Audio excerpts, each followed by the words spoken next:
Attends, tu connais pas Brad Pitt? Ah, je te jure, j'aurais terminé ma croissance, je t'aurais jeté mon gazpacho au visage. Bon, je t'explique, mais en 2-2, hein.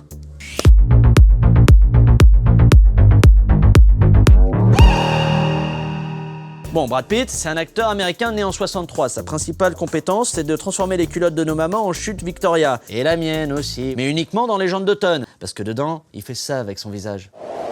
Très vite, Brad Pitt, il veut devenir acteur pour jouer avec ses idoles, John Travolta, Frank Delapersonne, et il part à LA, Los Angeles en espagnol. Alors il fait des petits boulots, il enchaîne les petits rôles, avant de se faire remarquer dans Thelma et Louise, un film important pour les féministes, mais un film d'horreur pour les fans de tuning, parce qu'à la fin, la décapotable, elle se fait suicider. Dur. Ensuite, il y a le film True Romance, l'histoire d'amour entre un homme et un trou. Mais le film qui lui donne son statut de superstar à Brad Pitt, c'est Entretien avec un vampire, sorti en 1994, qui retrace l'histoire de Louis, sa transformation en vampire, jusqu'à sa mort d'une overdose après avoir fait un suçon à Benoît Magimel. Et ensuite, Consécration, 95, Seven, de David Fincher. Attends, tu l'as pas vu? Ah bah voilà, hein. Et puis si tu l'as vu, ah bah voilà aussi. Oui, ça n'a pas de sens. Qui sommes-nous? Non. 2 ans plus tard, changement de registre, dans 7 ans au Tibet, où il interprète un alpiniste autrichien. Et c'est là que tu vois qu'il est fort, Brad, parce qu'il réalise la prouesse de parler allemand, tout en restant désirable. Fort. Là, comme c'est une star internationale, Brad, il commence à amasser pas mal de pognon. Il croule sous la moulaga. Donc il décide de s'acheter une super baraque. Et puis Siphon Filter et Parapaz the Rapper sur PS1. Petit plaisir.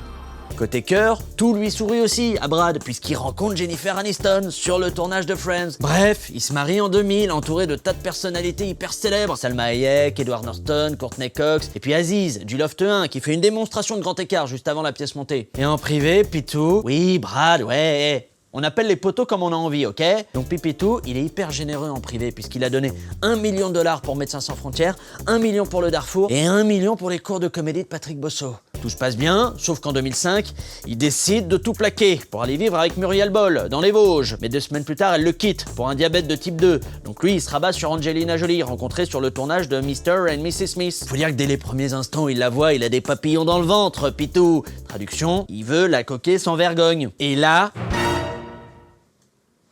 l'art du suspense. Il se marie, il l'emmène au soleil grâce à son CE, moins 40% sur les hôtels Ibis de toute la Costa Brava, et le couple adopte 73 enfants. Oui, ils ont pris ce qui restait sur la palette après le passage de Madonna. Et puis, ils enchaînent donc 11 années de bonheur et que... Oh, Martin, dis, je peux toucher ton visage aujourd'hui, Martin, stop. Ah, toujours pas, Pablo. Les plaisirs de la chair. Et donc je te disais, les Brangelina, ils enchaînent 11 années de bonheur, jusqu'à leur rupture, en 2016. Parce qu'Angelina, elle en avait marre de l'alcoolisme de Brad, et puis parce qu'elle était tombée amoureuse de Muriel Boll, encore elle, la Vénus de la Vologne. Toujours là, cette croqueuse de diamants. Mais ça, c'est sa vie privée. Ça ne regarde que lui et le magazine Closer. Tout ce qu'il faut retenir en gros, c'est que Brad Pitt, c'est un super acteur. Suffit de le voir dans Benjamin Button, où il interprète un enfant dans un corps de vieillard, soit l'exact inverse de Cyril Ferraud. Donc là, je vais te dire, la seule chose qui manque à Brad Pitt, c'est un Oscar du meilleur acteur et un foie en bon état. Voilà, tu sais tout. Hein. T'as d'autres questions ou pas sinon? Ah putain, qui a mis du coronavirus dans mon gazpacho?